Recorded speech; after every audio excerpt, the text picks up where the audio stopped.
Because Hindus are a docile society. They believe in karma. Let the God punish them. Let me tell you, we are deeply hurt.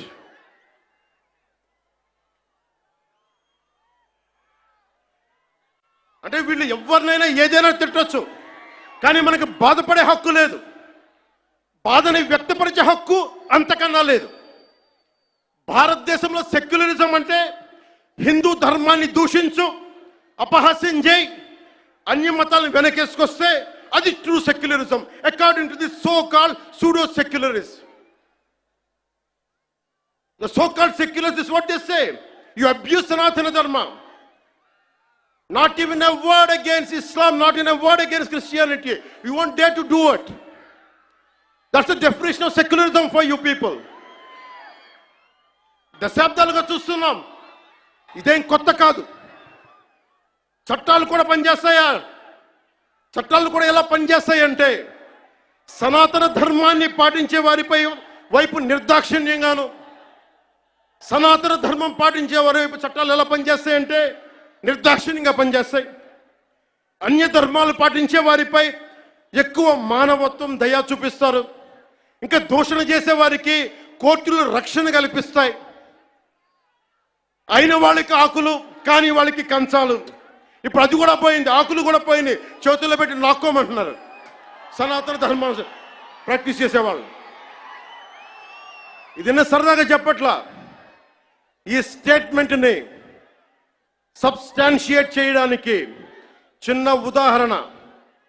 ఈ మధ్యన ఒక యువ నాయకుడు అన్న మాటలు, సనాతన ధర్మం ఒక వైరస్, దాన్ని అంతం చేస్తాం. మీరు ఇలాంటి స్టేట్మెంట్స్ ఒక ఇస్లాం మీద జరిగితే వెంటనే దేశంలో ఉన్న కోర్టులన్నీ స్పందిస్తాయి, నిర్దాక్షిణ్యంగా శిక్షిస్తాయి.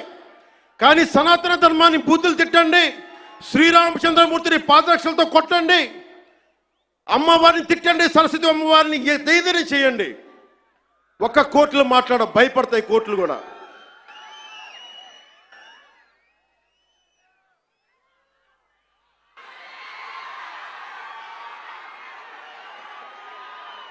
This is a classic case of justice. Law applies weakly to the strong and strongly to the weak. This proves majority means not necessarily strength. It could be a weakness also. Because secularism is one way, not two way, according to the so-called pseudo-secularists. Macaulay ప్రవేశపెట్టిన 18వ శతాబ్దంలో Macaulay ప్రవేశపెట్టిన cultural imperialism, I repeat, cultural imperialism initiated by Macaulay. వీళ్ళందరూ సనాతన ధర్మాన్ని తిట్టే so call who abuse Sanatana Dharma, you are the descendants of Macaulay. సాంస్కృతిక సామ్రాజ్యవాదం, cultural imperialism, ఇంకా రాముణ్ణి సనాతన ధర్మంపై దాడి చేసే వాళ్ళలో ఇంకా వెళ్ళునుకుంటూనే ఉన్నాయి ఈ కల్చరల్ ఇంపీరియలిజం, ఇంకా చిగురులు తొడుగుతూనే ఉన్నాయి.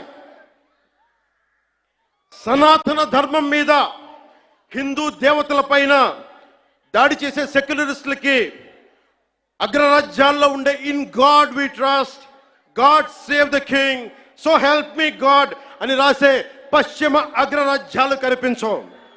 మిడిల్ ఈస్ట్ లో ఉండే ఇస్లామిక్ దేశాలు, ఆసియా, ఆఫ్రికాలో ఉండే ఇస్లామిక్ దేశాలుగా మేము ప్రకటించుకుంటున్నాం. మాది ఇస్లామిక్ రాజ్యాలను ప్రకటించుకుంటే ఈ సూడో సెక్యులరిస్టులకి అవేం కనిపించవు. తూర్పు పాకిస్తాన్ 1971లో లిబరేషన్ ఆఫ్ బంగ్లాదేశ్ యుద్ధంలో 3630 మంది దేశ సైనికులు చనిపోయారు, 856 గాయపడ్డారు, 213 మంది ఈ రోజుకి అచూకు లేదు. దానిని మనం రక్తంతో దానికి విమోచన కల్పిస్తే, బంగ్లాదేశ్కి అవతరించే సహాయం మనం చేస్తే, అది ఇస్లామిక్ రాజ్యంగా ప్రకటించుకుంటే దానికి సూడో సెక్యులరిస్టులు ఏం మాట్లాడరు. అక్కడ ఉన్న హిందువులు దుర్గా పూజ చేసుకోకూడదు, వారం రోజులు వెళ్ళిపోవాలంటే ఒక్క సూడో సెక్యులరిస్టులు మాట్లాడరు, ఒక్కళ్ళు మాట్లాడరు. ఒక్క సూడో సెక్యులరిస్ట్ వాదులు ఒక్క నోరు మెదపరు.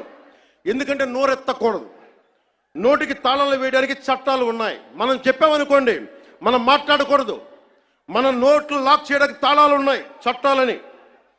మౌనంగా పళ్ళ బిగున బాధని భారతీయుడు, సగటు భారతీయుడు అణుచుకుంటూ భరించాలి.